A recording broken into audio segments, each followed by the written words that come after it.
eu acho que do que há de mais significativo, eu passei rapidamente, citei a época, né? Passei pela Veja, falei do Estado, lembrei, hoje tem a cobertura da Folha de São Paulo. Eu acho que o que fica uma questão também de quando você lê todo esse noticiário, e aí se descolando da notícia, indo para uma questão um pouco mais estrutural, né?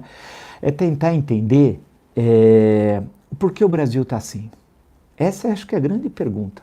Por que o Brasil está assim? Estagnação econômica, o capital internacional não está vindo aqui para o Brasil, o capital internacional não está vindo aqui para o Brasil, né? Saindo para outras áreas, como eu sempre cantei a bola, com muita antecedência, né?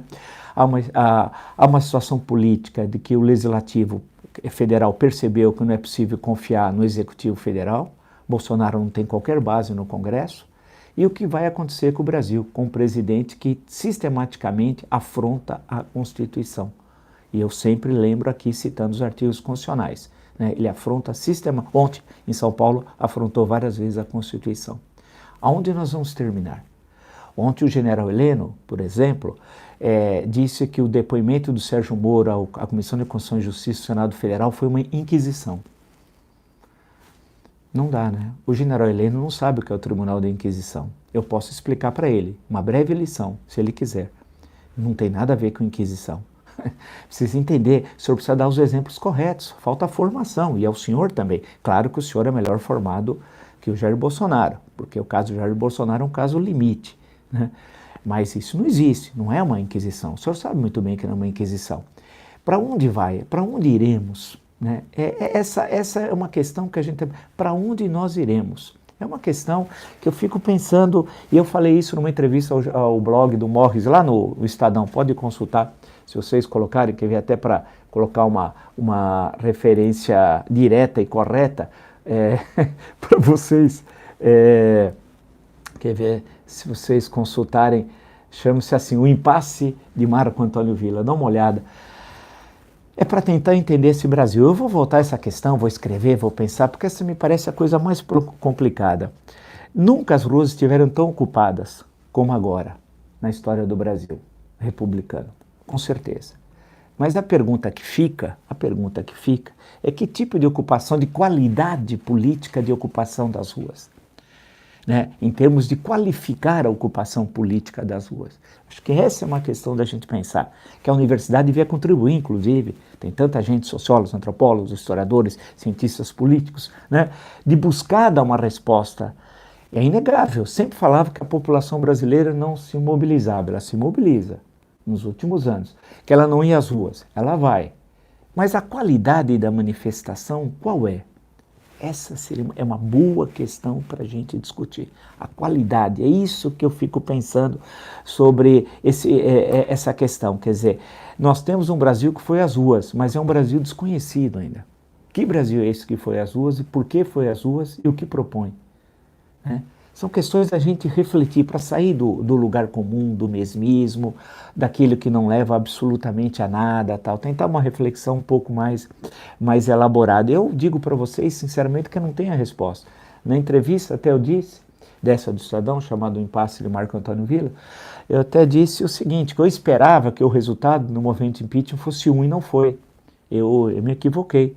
Qual o problema? Estou no calor da hora, analisando a conjuntura, mas num país com uma sociedade civil tão frágil como a brasileira, era difícil imaginar que surgissem lideranças republicanas e democráticas.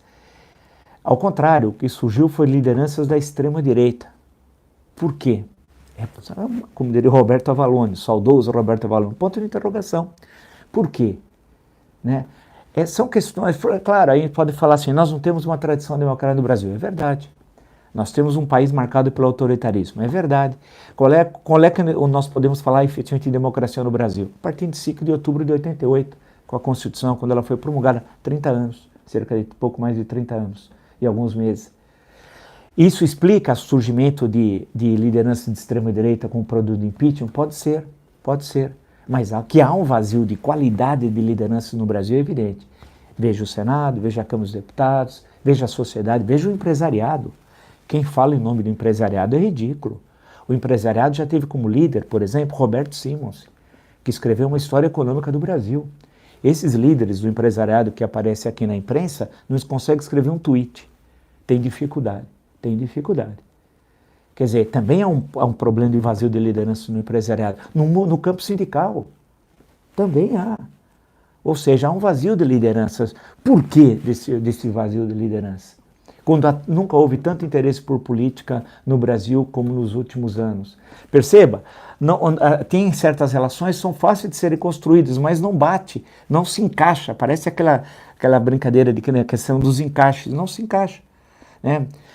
São perguntas que a gente levanta com o pesquisador de buscar uma análise original do que está ocorrendo. Né? Como entender o Bolsonaro? Como entender esse fenômeno, né, de uma pessoa tão limitada que já fala em reeleição? Imagine ele num debate eleitoral. Imagine, lembra-se que ele participou de um debate eleitoral o ano passado e viu como ele saiu? Ele levou uma colinha escrita na mão. Vocês se recordam? E ele ficava olhando para a colinha. Ele, quando foi debater comigo, a 22 de maio de 2017, ele levou uma colinha, um papelzinho, e pôs do lado. Até uma piadinha que ele queria falar sobre mim, que eu era o Apolinho, que ninguém entende no resto do Brasil, a não ser os cariocas. Eu sei quem é o Apolinho, porque eu acompanho o futebol, é um cronista esportivo muito conhecido, chegou a ser técnico no Flamengo em 1995, né? Mas até a piadinha ele trouxe um papelzinho. Né? Será que ele participaria de um debate, imagina a reeleição, apresentando alguém estagnação econômica? Mas que fala, pensar em reeleição está muito longe, tem 5 meses e pouco de governo. Né?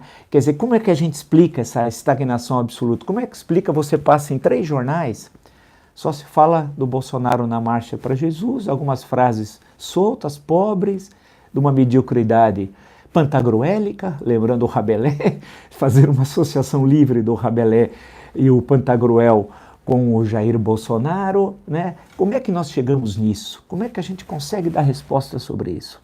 Realmente eu não sei. Nós temos de pensar, fazer não uma reflexão daquelas que os caras ficam gritando nos vídeos do WhatsApp, falando aquelas coisas, não, reflexão acadêmica, de sentar, olhar a história do Brasil, olhar os grandes intérpretes. O problema é que os nossos grandes intérpretes olharam o Brasil do século XX e até metade do século XX.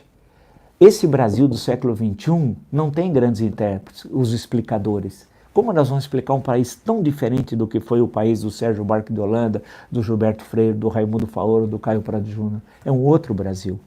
E aí que nós precisamos ter um outro olhar, entender essa complexidade. Como eu falei na entrevista do Estadão, essa que eu já citei, o impasse do Marco Antônio Villa, as grandes regiões metropolitanas, que vivem milhões e milhões de pessoas, como entendê-las?